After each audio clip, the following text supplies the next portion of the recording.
Welcome to Insight with Ojoma Yusuf on Kama TV. You know what we do in the show is to educate you, enlighten you, inform you, and notify you on issues happening in the society.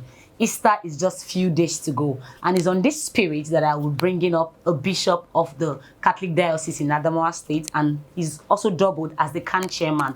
Nobody but Bishop Dami Stephen Mamza, and we'll be talking about the significance of Easter celebration. So sit back, join me, and watch as we continue on the show. Thank you so much.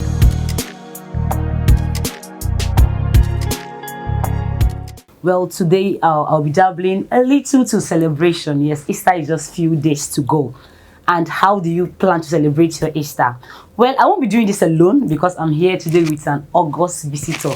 A very big father in the faith is here with me today, and I sincerely want to bring him up to the show shortly. He's nobody but the CAN Chairman, Dr. Stephen Dami Mamza, and he's also coupled as the Bishop of the Yola Diocese for the Catholic ministry. He's also here with me today. So, sir, I want to welcome you to the show today. Thank you so much for having me. I'm super grateful that you could make it to the show today. Well, thanks be to God. I'm good to be here. Wow, awesome, sir. So, sir, in the spirit of Easter celebration, I decided to bring you here today so you can enlighten the people, the public as a whole, on the significance of the celebration of Easter. Yes, sir. And so I'll be starting by asking you, sir, what is Easter celebration? What is the relevance of the Easter celebration, sir? Right.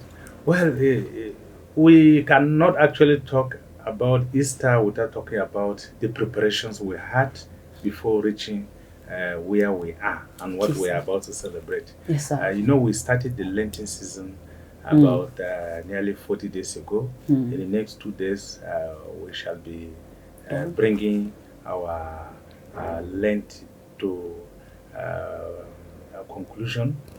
We have been hammering on 3 pillars since we started on Ash Wednesday. We have been talking about fasting, giving alms, and also prayers, because these are the 3 pillars of Lent. And Lent is 40 days preparation for Easter. So Easter does not just happen like that. You have to prepare for it spiritually, and then before you celebrate it. So we have had all these weeks now preparing for Easter. Wow. And then when it comes to the D-Day, which is the most important feast in the Christian calendar, it's even much more important than Christmas. Easter is a first-class feast. Wow. Christmas is, but Easter is more important because of the redemptive nature of the celebration. So at Easter, we celebrate, we commemorate the resurrection of our Lord Jesus Christ from the tomb. That's what we celebrate. Simply, we celebrate our liberation as well. We celebrate our salvation. It is a feast of our salvation. And that is why we consider it to be more important than any other feast in the Christian calendar. Okay, yes, sir. Talking about the resurrection of Christ, there's the death, crucifixion, and the resurrection. These 3 in one. Can you elaborate, sir? Can you make us understand? Right. Christ was betrayed by one of his disciples, one of his apostles, Judas Iscariot. Yes, sir. And he sold him out to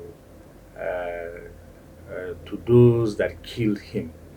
And there were processes, stage by stage, before we reach the moment that Christ was crucified. A lot of things happened after he was betrayed. He was arrested, he was punished, he was scourged, and then he carried his cross, met his mother on the way as he was carrying his cross, met the women of Jerusalem. Simon of Cyrene assisted him in carrying his cross, and then his disciples denied him. Those who were close to him, but some women felt for him, they wept for him during the course of carrying his cross. But at the end of the day, they took him to the seat of government, and then judgment was passed, and the judgment was that he should be crucified. And he was even preferred to be crucified by the Jewish people than Barabbas, who was a notorious robber. Yes, and then he was let go, and Christ was crucified. They nailed him on the cross, and then they crucified him. And he died on the cross, and then he was taken down from the cross, and then was buried. That was the aspect of the crucifixion. And after he was buried, it was 3 days later that he rose from the dead. He was buried, crucified on Good Friday. He was in the tomb Good Friday. Holy Saturday, he was still in the tomb. Early in the morning on Easter Sunday, he rose from the dead. And his resurrection is what we celebrate at Easter. That's very great. People or viewers out there, from this series of discussion, I think you're having to learn a lot about the death, the crucifixion of Jesus, and also the resurrection. Well, we'll go on a short break right now, and then we'll come back shortly to continue on the significance of Easter celebration. Thank you for watching.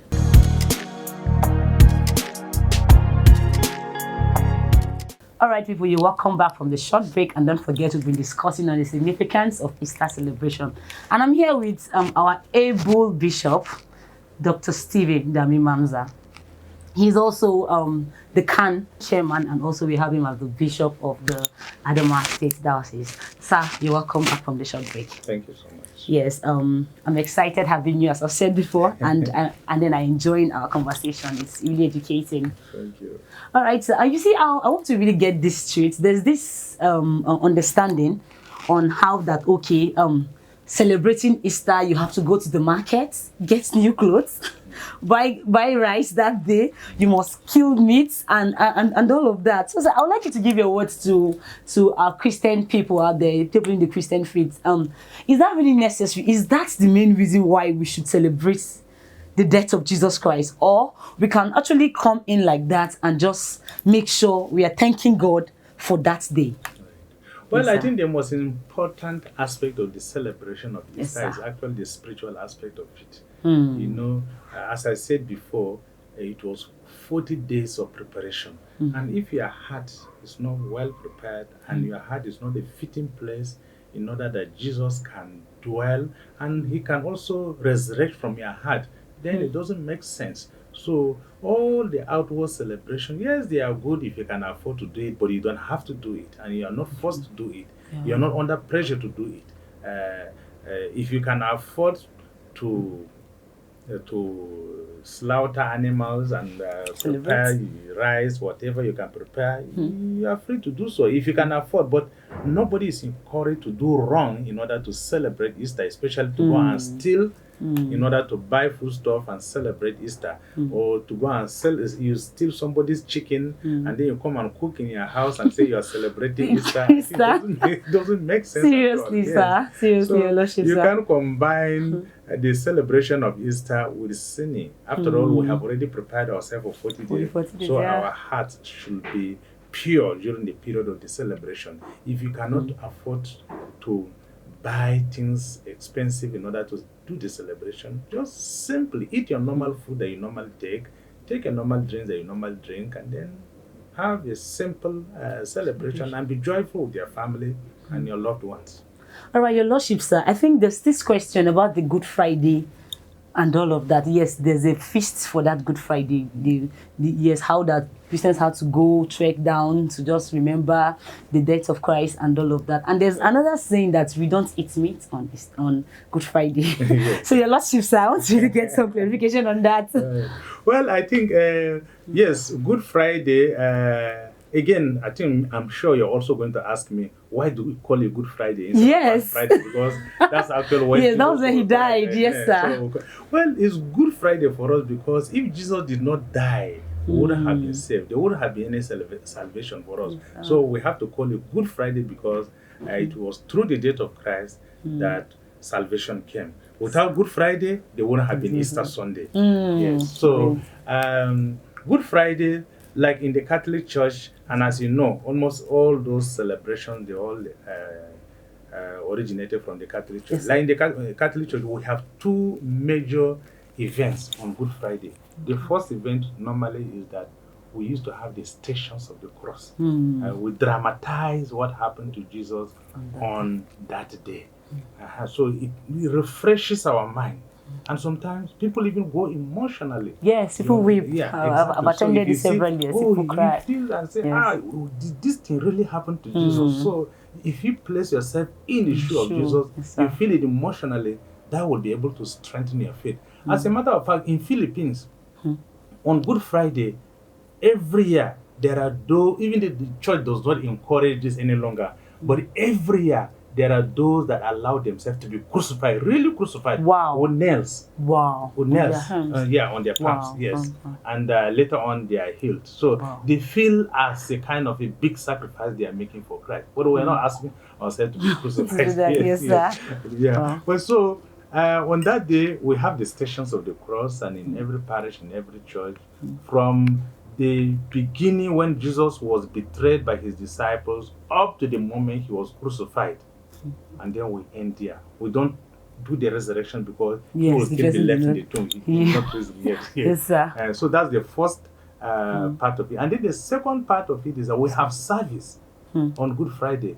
You know, the Catholic Church will celebrate what we call Mass. Yes. And there is only one day in a year that the Catholic Church does not celebrate Mass. Okay. And you'll be surprised, it's on Good Friday. Wow. Yeah, that is the only day that the Catholic Church does not celebrate Mass. And why?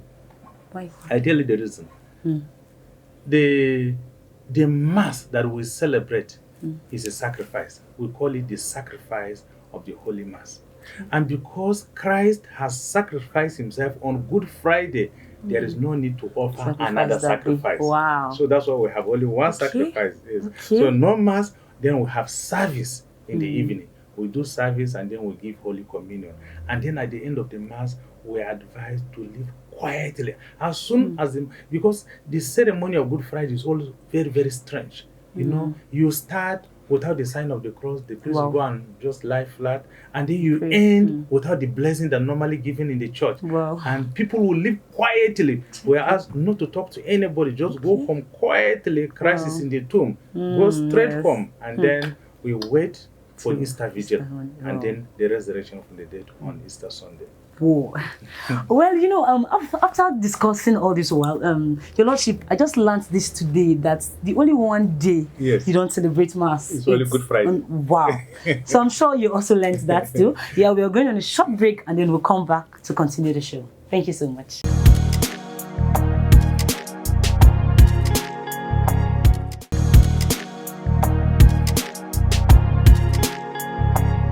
You're welcome back from that short break. Yes, we've been talking about the significance of Easter celebration, and I've been here with the Lordship, Dr. Stephen Dami Mamza, our able CAN Chairman, and also the Bishop of the Catholic Diocese in Adamawa State. Your Lordship, you're welcome back, sir. Thank you so much. Okay, sir. To wrap up our show today, I would like you to talk to the people of Adamawa as a whole. For the inconclusive supplementary election we'll be having shortly on 15th April. So I'd like you to talk to them on how they should be calm and then how they should prepare and come out again to exercise their franchise, sir. Right. I think about nearly 10 days ago, I actually issued a statement. I had a press conference. Yes, sir. Speaking to the people of Adamawa State to calm down. We know at that time, at a certain state, the tension was too high.